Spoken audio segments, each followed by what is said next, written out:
नमस्कार, स्वागत है आप सभी का डीडी न्यूज के इस खास बुलेटिन एक्सप्रेस 100 में, जहां हम आपके लिए लेकर आते हैं राजनीति, मनोरंजन, देश दुनिया, खेल और व्यापार जगत की सभी बड़ी खबरों को एक्सप्रेस यानी कि फटाफट अंदाज में। मैं हूं आपके साथ भावना नैयर, तो देखिए खबरें तेज रफ्तार से। कंचनजंगा एक्सप्रेस दुर्घटना के कारणों का पता लगाने के लिए 19 जून को जांच होगी। Chief commissioner of railway safety Janak Garg ADRM chamber में जांच करेंगे। पश्चिम बंगाल में हुई रेल दुर्घटना के बाद रेल पटरियों को सही करने का काम लगभग पूरा हो चुका है। आज सुबह से ही इस काम में काफी तेजी देखी गई। कंचनजंगा एक्सप्रेस ट्रेन दुर्घटना में सिलीगुड़ी के उत्तर बंगाल मेडिकल कॉलेज और अस्पताल में भर्ती घायलों का इलाज जारी है। हादसे में 10 लोगों की मौत हुई है। तीसरी बार वाराणसी लोकसभा क्षेत्र से विजय होने के बाद और प्रधानमंत्री पद की जिम्मेदारी संभालने के बाद प्रधानमंत्री नरेंद्र मोदी आज वाराणसी का दौरा करेंगे। वाराणसी में प्रधानमंत्री किसान सम्मान निधि पीएम किसान के अंतर्गत लगभग 9.26 करोड़ लाभार्थी किसानों को 20,000 करोड़ रुपए से अधिक की 17वीं किस्त जारी करेंगे। वाराणसी में प्रधानमंत्री किसान सम्मान सम्मेलन में भाग लेंगे। शाम को प्रधानमंत्री दशाश्वमेध घाट पर गंगा आरती में भाग लेंगे। काशी विश्वनाथ मंदिर में पूजा अर्चना और दर्शन भी करेंगे। प्रधानमंत्री अपने संसदीय क्षेत्र में स्वयं सहायता समूह की 30,000 से अधिक कृषि सखी महिलाओं को प्रमाण पत्र भी प्रदान करेंगे। आज उत्तर प्रदेश तो कल बिहार में होंगे प्रधानमंत्री नरेंद्र मोदी। बुधवार को प्रधानमंत्री नालंदा के भगनावलेश का दौरा करेंगे और नालंदा विश्वविद्यालय के परिसर का उद्घाटन करेंगे। कल बिहार दौरे पर नालंदा में प्रधानमंत्री मोदी एक सभा को भी संबोधित करेंगे। उद्घाटन समारोह में 17 देशों के मिशन प्रमुखों सहित कई मेहमान शामिल होंगे। गृह मंत्री अमित शाह ने अधिकारियों को यह सुनिश्चित करने के लिए कहा है कि मणिपुर में हिंसा की कोई और घटना ना हो। जरूरत पड़ने पर सैनिकों की संख्या बढ़ाई जाएगी। गृह मंत्री अमित शाह ने कहा कि मणिपुर में गृह मंत्रालय जल्द से जल्द मैती और कुकी समूह से बात करेगा ताकि जातीय विभाजन को काटा जा सके। मणिपुर के राज्यपाल अनुसुईया उइके ने दिल्ली में राष्ट्रपति द्रौपदी मुर्मू से मुलाकात की और राज्य की स्थिति पर चर्चा की। गृह मंत्री अमित शाह और बीजेपी अध्यक्ष जेपी नड्डा ने कल रात ओम बिरला के आवास पर उनसे मुलाकात की। माना जा रहा है कि बैठक में नए स्पीकर और डिप्टी स्पीकर को लेकर चर्चा की गई। उत्तर 24 परगना में भाजपा की फैक्ट फाइंडिंग कमेटी ने चुनाव बाद हुई हिंसा के पीड़ितों से अमताला पार्टी कार्यालय में मुलाकात की और उनसे आपबीती सुनी।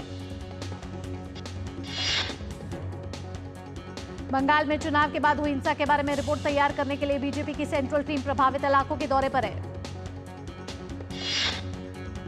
अंतर्राष्ट्रीय योग दिवस को लेकर राजस्थान के जैसलमेर की ऐतिहासिक इमारतों पर बीएसएफ के जवानों ने गड़ीसर लेक के किनारे योग अभ्यास पर फिट रहने का संदेश दिया। कांग्रेस नेता राहुल गांधी उत्तर प्रदेश की रायबरेली सीट से सांसद बने रहेंगे, जबकि केरल की वायनाड सीट से इस्तीफा देंगे। राहुल गांधी ने दोनों ही सीट से जीत हासिल की है।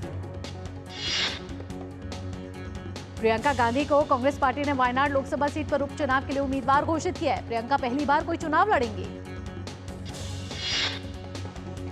सीपीआई के नेता यानी राजा ने केरल की वायनाड सीट पर होने वाले उपचुनाव को लेकर कहा है कि वो उम्मीदवार होंगी या नहीं, इस पर फैसले के लिए काफी समय है। यानी राजा राहुल गांधी से चुनाव हार चुकी है। इंडियन यूनियन मुस्लिम लीग के महासचिव पीके कुन्हाली कुट्टी ने कहा है कि प्रियंका गांधी वायनाड से भारी बहुमत से जीतेगी। भाजपा नेता शहजाद पूनावाला ने कहा कि कांग्रेस पार्टी कोई नहीं बल्कि एक पारिवारिक कंपनी है। उन्होंने इसे वायनाड की जनता के साथ ही बहुत बड़ा धोखा करार दिया। बिहार पुलिस की आर्थिक अपराध इकाई आज नीट के 4 परीक्षार्थियों से पूछताछ करेगी। पटना में होने वाली इस पूछताछ से पहले बिहार पुलिस ने 9 लोगों को गिरफ्तार किया था। राजधानी दिल्ली में जल संकट कम ही नहीं हो रहा। एनडीएमसी के मुताबिक अब लुटियंस दिल्ली में भी पानी की आपूर्ति में कटौती होने वाली है। दिल्ली भाजपा अध्यक्ष वीरेंद्र सचदेवा ने सोशल मीडिया पर वायरल एक वीडियो के आधार पर आम आदमी पार्टी के विधायक जय भगवान उपकार पर बवाना में पानी की शिकायत करने वालों को धमकी देने का आरोप लगाया। दिल्ली जल संकट पर हरियाणा के मुख्यमंत्री नायब सिंह सैनी ने कहा है कि उनकी सरकार दिल्ली को पूरा पानी दे रही है। केजरीवाल सरकार हरियाणा पर झूठे आरोप लगा रही है। दिल्ली पुलिस लगातार पानी की पाइपलाइनों की रखवाली कर रही है। ये पहरेदारी इसलिए की जा रही है ताकि कोई कहीं से लीकेज ना हो और कोई पानी की चोरी ना कर सके। दिल्ली के जल मंत्री आतिशी ने पानी के संकट के सिलसिले में वजीराबाद बैराज का निरीक्षण किया है। केजरीवाल की सरकार का आरोप है कि बीजेपी इस मामले में सहयोग करने की बजाय राजनीति कर रही है। तेलंगाना सरकार ने राज्य में विभिन्न पदों पर कार्यरत 28 आईपीएस अधिकारियों का तबादला कर दिया है। यह आदेश तेलंगाना सरकार की मुख्य सचिव शांति कुमारी ने जारी किया है। सोमवार को प्रयागराज उत्तर प्रदेश में सबसे गर्म दिन रहा, जहां अधिकतम तापमान 47.6 डिग्री सेल्सियस रहा। वहीं झांसी, सुल्तानपुर, हमीरपुर, फतेहपुर में भी पारा 47 डिग्री के पार रहा। उत्तर भारत में मौसम विभाग ने अगले 3 दिन यानी कि 20 जून तक के लिए लू का रेड अलर्ट जारी किया है। अब अगले 3 दिन तक मौसम में नरमी के आसार नहीं हैं। मौसम विभाग के मुताबिक आज उत्तर प्रदेश, पंजाब, हरियाणा और दिल्ली में लू से लेकर भीषण लू की स्थिति बनी रहेगी। दिल्ली में चिलचिलाती धूप और गर्म हवा के थपेड़े असहनीय हो गए हैं। आज भी हीट वेव का अलर्ट जारी किया गया है। 19 जून से मौसम बदलने के आसार हैं। मौसम विभाग के मुताबिक इस पूरे हफ्ते दिल्ली का अधिकतम तापमान 42 से 45 डिग्री सेल्सियस के बीच रह सकता है और न्यूनतम तापमान 32 से 34 डिग्री सेल्सियस के बीच रहने की संभावना है। उत्तर भारत के मैदानी राज्यों के अलावा पहाड़ी राज्यों में भी भयंकर गर्मी पड़ रही है। लद्दाख से झारखंड और उत्तर पश्चिम भारत के बड़े हिस्से तक देश का एक बड़ा हिस्सा भीषण गर्मी की चपेट में है। पश्चिम बंगाल और बिहार के पूर्वी हिस्से में ठहरे मानसून का बेसब्री से लोग इंतजार कर रहे हैं, लेकिन पछुआ की रफ्तार रविवार को कम होने से मानसून के उत्तर प्रदेश की ओर खिसकने की उम्मीद अब टूट गई है। मौसम वैज्ञानिकों के अनुसार हर साल 17 जून के आसपास मानसून का असर दिखने लगता है और तापमान नियंत्रित रहता है। इस साल भीषण गर्मी की स्थिति अभी कम से कम 3 दिनों तक बनी रहेगी। 20 जून से तापमान की तीव्रता में धीरे धीरे गिरावट शुरू होने के आसार हैं। जब तक पछुआ हवा का वेग तेज बना रहेगा तब तक मानसून अपनी तेजी से नहीं पहुंच पाएगा। अरुणाचल प्रदेश और मेघालय जैसे राज्यों के साथ साथ असम में भी लगातार बारिश हो रही है, जिससे पूरे राज्य में बाढ़ की स्थिति गंभीर हो गई है। असम में बाढ़ के पानी ने 14 जिलों के 309 गांवों को जलमग्न कर दिया, जिससे प्रभावित लोगों की संख्या बढ़कर 1 लाख से ऊपर पहुंच गई। असम में बराक घाटी में करीमगंज सबसे ज्यादा बाढ़ से प्रभावित जिला है, जिसमें 192 गांव प्रभावित और 95,000 से ज्यादा लोग प्रभावित हो गए हैं। असम के नागांव के कामपुर में कोपिली नदी खतरे के निशान से ऊपर बह रही है। अगले 5 दिन में असम, मेघालय, अरुणाचल प्रदेश, नागालैंड, मणिपुर, सिक्किम में हल्की से तेज बारिश हो सकती है। भीषण गर्मी के कारण जल स्रोतों में पानी का स्तर काफी कम हो गया है। शिमला शहर के कई इलाकों में 4-4 दिनों के अंतराल पर पानी की आपूर्ति की जा रही है। उत्तराखंड में टेहरी और अल्मोड़ा सहित राज्य के कुछ अन्य पर्वतीय इलाकों में लगी जंगल की आग पर काबू पाने के लिए वन विभाग त्वरित गति से काम कर रहा है। युद्धपोत सूरत जल्द ही भारतीय नौसेना में प्रमुख लड़ाकू विमान के तौर पर शामिल होने वाला है। शामिल होने से पहले जहाज ने अपना पहला समुद्री परीक्षण शुरू किया। बीएसएफ, मेघालय और स्थानीय पुलिस ने संयुक्त अभियान में अंतर्राष्ट्रीय सीमा पर 19,000 किलो चीनी जब्त की है। इस मामले में आगे की कानूनी कार्रवाई की जा रही है। असम के उदुलगुरी में अवैध हथियारों की खरीद फरोख्त की जानकारी मिलते ही पुलिस ने छापा मारा और 2 लोगों को गिरफ्तार किया। इनके पास से बड़ी संख्या में हथियार बरामद। असम में पुलिस ने शिवसागर और कार्बी आंगलोंग जिले से 48 करोड़ रुपए की ड्रग्स बरामद की और 3 लोगों को गिरफ्तार भी किया है। अयोध्या धाम में आज सुबह से ही हनुमानगढ़ी में दर्शन के लिए श्रद्धालुओं की भीड़ उमड़ पड़ी है। बड़ा मंगल होने के कारण यहां लड्डुओं का भोग लगाया जा रहा है। भीषण गर्मी में भी भक्तों का जोश कम नहीं दिख रहा। शिमला समर फेस्टिवल का आज आखिरी दिन है। इससे पहले कल शाम हुए एक फैशन शो ने न सिर्फ स्थानीय लोगों का बल्कि तमाम सैलानियों का भी ध्यान खींचा। भारतीय बैंकों का मुनाफा पिछले 10 साल में 4 गुना बढ़ गया है। इसके साथ ही खराब लोन की संख्या में भी बड़ी गिरावट देखने को मिली है। यहाँ रुक रहे हैं छोटे से ब्रेक लिए। ब्रेक के बाद भी रफ्तार भरी खबरों का सिलसिला यूं ही जारी रहेगा। आप देखते रहिए डीडी न्यूज। बढ़िया है। प्राकृतिक हल्दी, मिर्ची, धनिया। नहीं, मिर्ची, धनिया, हल्दी, MDH। मसाले सच सच MDH। ब्रेक के बाद आपका स्वागत है। आप देख रहे हैं एक्सप्रेस 100। खबरों के सिलसिले को आगे बढ़ाते हैं। सेंसेक्स और निफ्टी आज अपने नए ऑल टाइम हाई पर पहुंच गया है। सेंसेक्स शुरुआती कारोबार में 77,300 के बाद अब तक के सबसे ऊंचे स्तर पर पहुंच गया। निफ्टी भी आज 23,573 अंक पर अपने नए ऑल टाइम हाई पर पहुंचा। आज आईटी शेयर में बढ़ते बाजार में मजबूती देखने को मिली।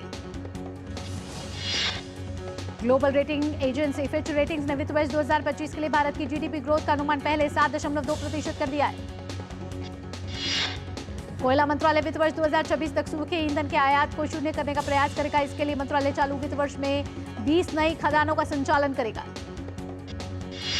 भारतीय रेलवे कवच सुरक्षा प्रणाली ऑटोमेटिक ट्रेन प्रोटेक्शन के लिए 5,000 करोड़ का टेंडर जारी करेगा। स्टील पर सेफगार्ड ड्यूटी के मामले में भारत और यूरोपियन यूनियन के बीच वार्ता विफल रही है। स्टील उत्पादों पर EU द्वारा सेफगार्ड ड्यूटी की अंतिम समय सीमा को 2 साल के लिए बढ़ा दिया गया। भारत का सोने और चांदी का आयात 210% बढ़कर 10.7 बिलियन अमेरिकी डॉलर हो गया है। भारत में बीते 6 वर्षों में ई कॉमर्स प्लेटफॉर्म पर कैशलेस भुगतान में तेज उछाल देखने को मिला है। 2018 में ये 20.4% था और 2024 में ये बढ़कर 58.1% हो गया। 2024 की पहली तिमाही में 1 साल पहले के मुकाबले भारतीय वेबसाइटों पर साइबर हमले में 261% की वृद्धि देखी गई है। इस दौरान दुनिया भर में वृद्धि 76% रही। अदानी समूह के अध्यक्ष गौतम अदानी ने भूटान के प्रधानमंत्री शेरिंग टोब्गे के साथ चुखा प्रांत में लगने वाले 570 मेगावाट के हरित जल विद्युत संयंत्र के लिए MOU पर हस्ताक्षर किए। श्रीलंका में भारतीय उच्चायोग द्वारा आयोजित योग महोत्सव के हिस्से के रूप में 2300 साल पुराने पवित्र पीपल के पेड़ जयाश्री महाबोधि पर योग सत्र का आयोजन किया गया।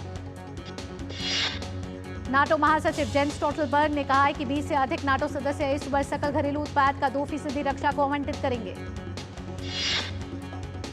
रूस के राष्ट्रपति व्लादिमीर पुतिन आज 2 दिवसीय यात्रा पर उत्तर कोरिया पहुंचेंगे। 24 वर्षों में पुतिन की उत्तर कोरिया की यह पहली यात्रा है। पुतिन और किम जोंग के बीच वार्ता सैन्य सहयोग बढ़ाने पर केंद्रित होगी। दोनों देश अमेरिका के साथ अपने अलग अलग मतभेदों के मद्देनजर अपने गठबंधन को और मजबूत कर रहे हैं। इजरायल के प्रधानमंत्री बेंजामिन नेतन्याहू ने 2 प्रमुख कैबिनेट मंत्रियों के इस्तीफे के बाद अपने वॉर कैबिनेट को भंग कर दिया है। इजरायल ने हमास पर जवाबी कार्रवाई के लिए वॉर कैबिनेट का गठन किया था, जिसमें शामिल होने वाले नेताओं में नेशनल यूनिटी पार्टी के अध्यक्ष बेनी गैंट्स का नाम प्रमुख था। भारत के NSA अजीत डोभाल और अमेरिकी राष्ट्रीय सुरक्षा सलाहकार जैक सुलिवन ने नई दिल्ली में महत्वपूर्ण और उभरती हुई प्रौद्योगिकी पर भारत अमेरिका पहल की दूसरी बैठक की अध्यक्षता की। यूरोपीय संघ पर्यावरण परिषद की बैठक हुई है। इसमें कार्बन डाइऑक्साइड के उत्सर्जन को कम करने पर जोर दिया गया। अमेरिकी कांग्रेस में शामिल 2 प्रमुख डेमोक्रेट ने इजराइल को एक बड़े हथियार बिक्री का समर्थन करने पर सहमति जताई है, जिसमें $18 बिलियन से अधिक मूल्य के 50 F-15 लड़ाकू जेट शामिल हैं। हथियार बिक्री को मंजूरी मिलने के बाद गजा में युद्ध की शुरुआत के बाद से इजराइल को हथियारों की यह सबसे बड़ी बिक्री होगी।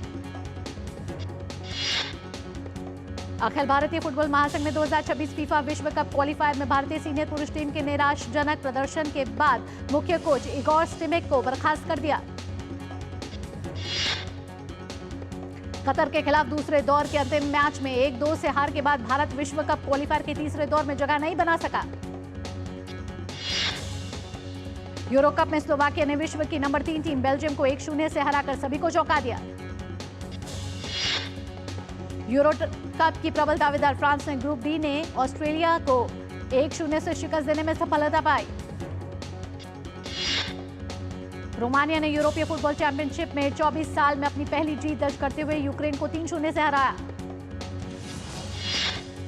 यूरो कप में आज 2 मुकाबले खेले जाएंगे। दिन के पहले मैच में ग्रुप F में तुर्की का सामना जॉर्जिया से होगा। पुर्तगाल की टीम आज अपने अभियान की शुरुआत करेगी। स्टार खिलाड़ी क्रिस्टियानो रोनाल्डो के नेतृत्व में पुर्तगाल की टीम का सामना चेक गणराज्य से होगा। ICC T20 विश्व कप में मेजबान वेस्टइंडीज ने अंतिम ग्रुप मुकाबले में अफगानिस्तान को 104 रनों से हराने में सफलता पाई। सुपर 8 के दौर में पहली बार हो चुकी न्यूजीलैंड ने अपने अंतिम ग्रुप मुकाबले में पापुआ न्यू गिनी को 7 विकेट से हराने में सफलता पाई। न्यूजीलैंड के तेज गेंदबाज लॉकी फर्ग्यूसन ने T20 अंतर्राष्ट्रीय की सबसे किफायती गेंदबाजी की। फर्ग्यूसन ने 4 ओवर में बिना रन दिए 3 विकेट लिए। एस्टोनिया के साहिल चौहान अंतर्राष्ट्रीय T20 में सबसे तेज शतक जमाने वाले बल्लेबाज बन गए। साहिल ने 27 गेंदों पर शतक बनाया। भारत की गनीमत सेखों ने शॉटगन विश्व कप में महिलाओं की स्कीट स्पर्धा के फाइनल में 6वां स्थान हासिल किया। रूस के डेनियल मेडवेडेव ने हाले ओपन टेनिस में पुर्तगाल के नूनो बोर्जेस को सीधे सेट में 7-6, 6-4 से शिकस्त दी। आर्यना सबालेंका स्वास्थ्य कारणों के कारण आगामी पेरिस ओलंपिक से हट गई हैं। ऑन्स जब्योर ने भी ओलंपिक में नहीं हिस्सा लेने का फैसला लिया। भारतीय टेनिस खिलाड़ी सुमित नागल ATP एकल रैंकिंग में सुधार जारी रखते हुए 71वें स्थान पर पहुंच गए हैं। ये उनके करियर का सर्वोच्च रैंकिंग है। मुंबई अंतर्राष्ट्रीय फिल्म महोत्सव में सोमवार को critically acclaimed film Billy and Molly screen की गई। 2022 में HBO ने हाउस ऑफ द ड्रैगन का पहला सीजन रिलीज किया था और अब 17 जून को इसका दूसरा सीजन का आगाज हो गया है। गेम ऑफ थ्रोन्स शो इतिहास, माइथोलॉजी, जादुई दुनिया की बेहतरीन जुगलबंदी है। इस शो की भारत में तगड़ी फैन फॉलोइंग रही है। The great Indian Kapil show का पहला सीजन का सफर पूरा होने जा रहा है। कपिल शर्मा शो का आखिरी एपिसोड 22 जून को आएगा। The great Indian Kapil show का दूसरा सीजन भी आने वाला है। आखिरी एपिसोड से पहले मेकर्स ने दर्शकों को ये गुड न्यूज दी। अजय देवगन और रकुलप्रीत सिंह की फिल्म दे दे प्यार दे का सीक्वल आ रहा है। फिल्म में आर माधवन भी नजर आएंगे। कार्तिक आर्यन ने हाल ही में भूल भुलैया 3 को लेकर अपडेट शेयर किया है। पार्ट 3 में ओरिजिनल फिल्म की मंजूरिका यानी कि विद्या बालन नजर आएंगी। रोहित शेट्टी दर्शकों के लिए सिंघम अगेन लेकर आ रहे हैं, जिसमें अजय देवगन, करीना कपूर, रणबीर सिंह, अर्जुन कपूर, दीपिका पादुकोण होंगे। अल्लू अर्जुन ने पुष्पा 2 की नई रिलीज डेट का खुलासा कर दिया। रिलीज डेट इस साल की 6 दिसंबर है। Horror comedy film Munjya box office पर छप्पर फाड़कर कमाई कर रही है।